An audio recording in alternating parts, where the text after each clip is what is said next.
कहे अकुताल पिया सब घड़िया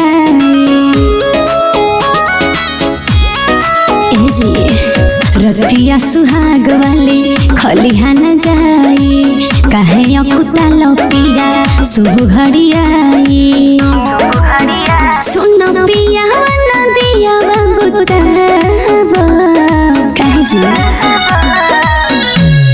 धनिया घुंघूटा हो तनिका हटावा चांद के टुकड़ा बलम के देखावा ढके कोरावा में भोरवा ले सुतावा।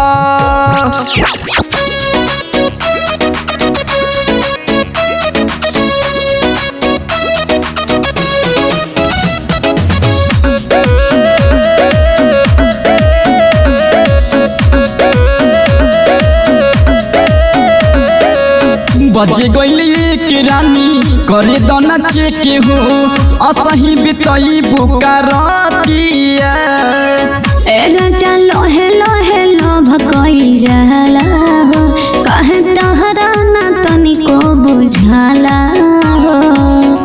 आज भरो पिया बोला बतिया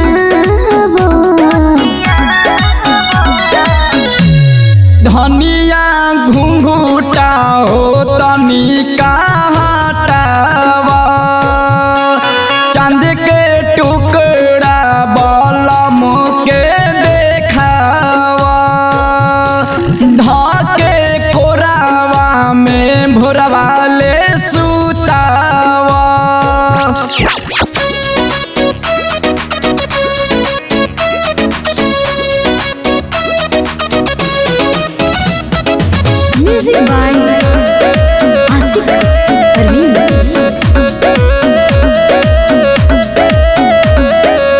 सटी के जरी चढ़ा मोहब्बत के सीढ़ी जुड़ाई दमन धन हमारे हो